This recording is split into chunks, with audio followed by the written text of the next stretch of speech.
City India news Telugu, ఇది చీకటి వెలుగు.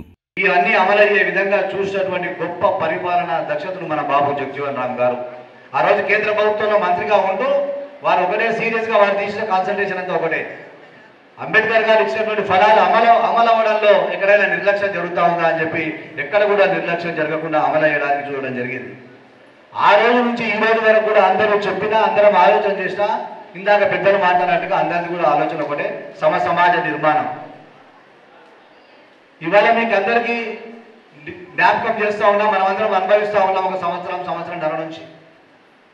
ముఖ్యంగా సాంఘిక సంక్షేమ శాఖ, బీసీ శాఖ లేదా ట్రైబల్ వెల్ఫేర్, హాస్టల్ విద్యార్థులకు ఈ ప్రభుత్వం వచ్చిన తర్వాత, కాంగ్రెస్ ప్రభుత్వం వచ్చిన తర్వాత రాహుల్ గాంధీ గారి ఆలోచనను ఇంప్లిమెంట్ చేయడానికి కృతజ్ఞతతో ఉన్నటువంటి ప్రజాపాలన అందిస్తున్న మన రాష్ట్ర గౌరవ ముఖ్యమంత్రి రేవంత్ రెడ్డి గారి నాయకత్వంలో మొట్టమొదట పిల్లల కడుపు నింపడానికి హాస్టల్ మెస్ ఛార్జీలు మరియు కాస్మెటిక్ ఛార్జీలు 4 గంటలుగా పెంచడం జరిగింది.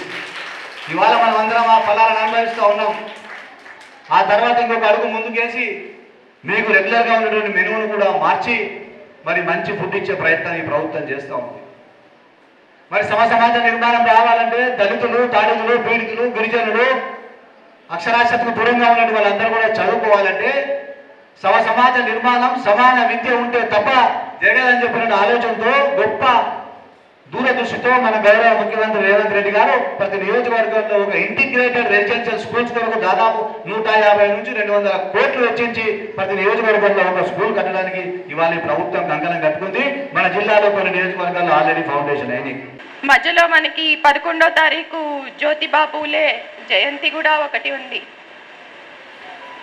బాబు జగజీవన్ రామ్ గారు కానీ, మన బాబాసాహెబ్ అంబేద్కర్ గారు కానీ, జ్యోతిబా పూలే గారు కానీ, ఇలాంటి మహనీయులందరి వల్లనే ఈరోజు అందరం కూడా ఇక్కడ వేదిక మీద నించొని మీ అందరితో మాట్లాడే అవకాశం కలిగింది.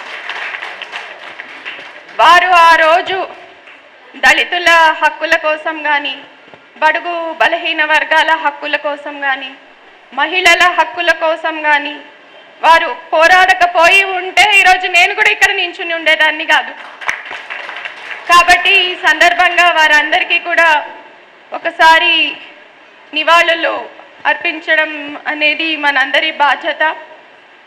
ఈరోజు మన బాబు జగజీవన్ రామ్ గారి జయంతి సందర్భంగా వారి జీవితాన్ని ఒకసారి పరిశీలిస్తే ఎంత అద్భుతమైన ప్రయాణం అనేది మనకి తెలుస్తుంది. మనం ఈరోజు ఇది 2025 సంవత్సరంలో ఉన్నాం.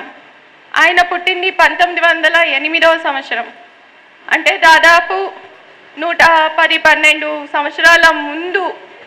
అప్పుడు ఆ సాంఘిక పరిస్థితులు, సామాజిక పరిస్థితులు కనుక ఊహించుకుంటే, అంటే మన దేశంలో అంటరానితనం ఎంత బలంగా ఉందో అనేది మనందరికీ తెలిసిందే. ఇప్పుడు కూడా కొన్ని ప్రజా సంఘాలు దేవాలయంలో ప్రవేశం గురించి ఇంకా ఈ రోజు కూడా మాట్లాడుతున్నాయి. అంటే ఈ రోజునే ఇలాగా ఉంటే ఆ రోజుల్లో పరిస్థితి ఎట్లా ఉండేది అనేది మనం అందరం కూడా ఊహించుకోవచ్చు. అలాంటి పరిస్థితుల్లో ఒక మారుమూల గ్రామంలో ఒక దళిత కుటుంబంలో పుట్టి ఆయన ఎంత ఎత్తుకి ఎదిగారు అంటే మన దేశానికే ఒక ఉప ప్రధాన మంత్రిగా పనిచేస్తారు. చాలా చిన్నతనంలోనే ఆయన కేంద్ర మంత్రి అయ్యారు. ఆ తర్వాత మొత్తం క్యాబినెట్లోనే ఆయన ఎక్కువ సంవత్సరాలు సేవలు అందించిన ఒక గొప్ప నాయకుడు. ఆ తర్వాత ఆయన మంత్రిగా ఉన్నప్పుడు కూడా ఆయన నిర్వహించిన శాఖలు ఏవో చిన్న చితక శాఖలు కావు, అన్నీ కూడా చాలా కీలకమైన శాఖలే. ఆ లిస్టు కనుక మనం చూస్తే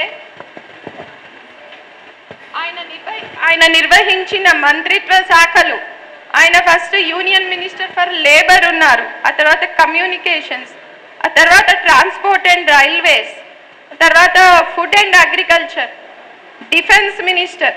మనకి బంగ్లాదేశ్ వారు జరిగినప్పుడు, మనం బంగ్లాదేశ్ విముక్తికి మన దేశం తోడ్పడినప్పుడు అప్పుడు డిఫెన్స్ మినిస్టర్గా ఆయన పనిచేసి ఉన్నారు. అదేవిధంగా అగ్రికల్చర్ అండ్ ఇరిగేషన్, మన దేశంలో హరిత విప్లవం రావడానికి కానీ, మన వ్యవసాయ శాఖ నుంచి ఎన్ని రకాల అభివృద్ధి కార్యక్రమాలు తీసుకున్నప్పుడు కానీ ఆయనే ఆ శాఖకి ఆధిపత్యం వహించి ఉన్నారు.